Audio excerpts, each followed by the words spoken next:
Olá pessoal, hoje nós vamos falar sobre procedimentos, materiais, medicamentos off-label, sobre o conceito off-label. O que seria off-label?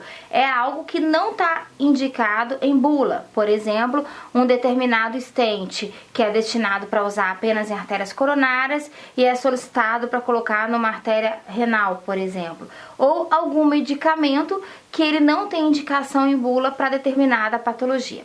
Primeiro vamos ver o que diz a ANS, a Agência Nacional de Saúde. Bom, ela fala dentro da sua resolução normativa na 387, que foi publicada em outubro, no seu artigo 20, que são permitidas as seguintes exclusões assistenciais. Primeira, tratamento clínico ou cirúrgico experimental. E o conceito de experimental é algo assim que ainda não foi testado, ainda não tem nenhuma certeza se é algo que vai trazer benefício clínico ou não para o paciente. Previstas no artigo 10 da 9656. Tratamento clínico ou cirúrgico experimental, isto é, aquele que, primeiro, emprega medicamentos, produtos para a saúde ou técnicas ainda não registradas ou não regularizadas no país. E aí quem normalmente vai estar tomando a decisão se aquele procedimento é experimental ou não, quem vai estar trazendo essa informação vai ser tanto o Conselho Federal de Medicina como também as sociedades brasileiras de especialidade. Outro conceito, é considerado experimental pelo Conselho Federal de Medicina ou pelo Conselho Federal de Odontologia. Na letra C ainda acrescenta o seguinte: não possui as indicações descritas na bula manual registrado na Anvisa, que é o famoso off-label. Pegando um outro parecer do Conselho Federal de Medicina, que na verdade foi uma consulta feita por uma operadora de saúde, querendo saber se está regulamentado o off-label ou não está regulamentado. A ementa diz o seguinte: os procedimentos médicos off-label são aqueles em que se utilizam materiais ou fármacos fora das indicações em bulas ou protocolos. E sua indicação e prescrição são de responsabilidade do médico. Não compete às comissões de ética emitir juízo de valor sobre o uso do off-label. Dentro dessa emenda tem algumas observações que valem a pena serem colocadas. Bom, o que o Conselho Federal de Medicina diz? Ele coloca que quando o medicamento ou material é empregado como off-label, caracterizado off-label, que é por isso a importância de ler rotulagem do produto médico, tanto do produto quanto do medicamento, ou seja, uso que não foi aprovado, que não consta em bula.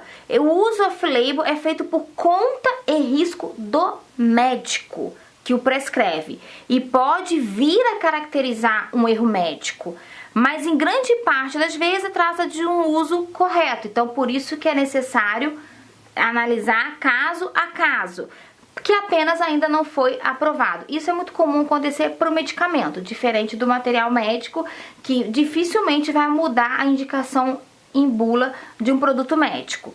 Há casos que a indicação nunca será aprovada, né, pela agência reguladora, como casos de doenças raras, que é mais comum em medicamentos. O que mais diz esse parecer do Conselho Federal de Medicina? Ele diz que o uso off-label pode ser algo que não é aprovado hoje, mas que pode ser aprovado amanhã, mas ele sintetiza dizendo o seguinte, que o uso off-label por uma indicação médica pontual específica em desconformidade com a bula e sob risco e responsabilidade do profissional que indicou, e ele alerta.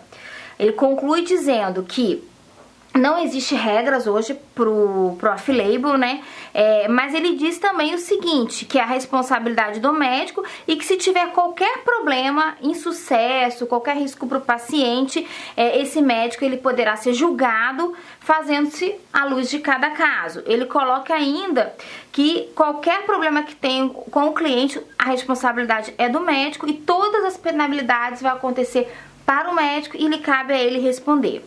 Necessita de registro em prontuário das motivações para tal forma de conduta e do consentimento esclarecido do paciente.